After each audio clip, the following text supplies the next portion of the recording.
According to trusted sources panguva ine zvinoonekwa kunzi vanakuda kwashe Tagwirei vari kuonekwa kunzi they are rallying for presidency. Right now they're in a bid to expand their strategic control and also to increase their media influence. Sanapenda mashoko ari kuonekwa panguva ine kunzi vanakuda kwashe Tagwirei right now they are up for it and havasi kuita zvekutamba. Vese vari kufamba nayo aiwa ndekuda kumisa any voice iri kuenda against their plans. Don't subscribe or like or on the bell icon. According to the news hawks, panapa the news hawks inokuda nyora ichiti reports suggest Tagwirei may soon buy a major media house, further expanding his influence across public opinion platforms.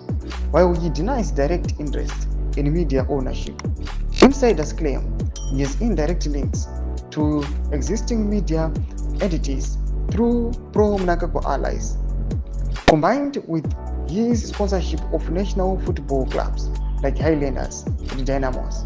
Tagwirei is building a cultural media and a political network that rivals traditional power blocs. Domashwa kuda panguva ina ari kuonekwa kunzi sezviri kuonekwa nenyika yose kuti kuda kwashe Tagwirei awa is rallying up, ari kunyatsa kuonekwa kunzi zvigananda zviri kumusapota kuti kuda kwashe Tagwirei ngaende papresidency in such a way that kana achinge avapo achange achisapota zvigananda zvese achizviprotecta kuti vakwanise kuita maoperations anenge vachiita pasina kana munhu anombova intimidator kana kuti munhu anombova achimbovabata kana kuda kuzombova investigata kuti are they operating zviri legal.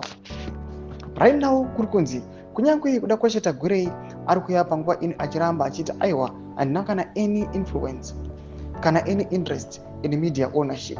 Panguva inoi the news hawks iri kuchiripota the opposite ichitaura chiti these guys they want to expand their strategic control kuti vanyatsa kuinfluenza the whole country.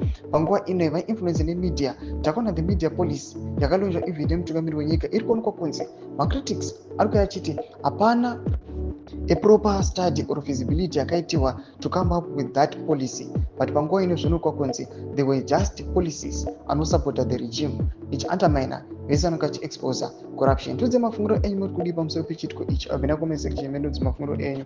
So subscribe or like wachinotomba bell icon.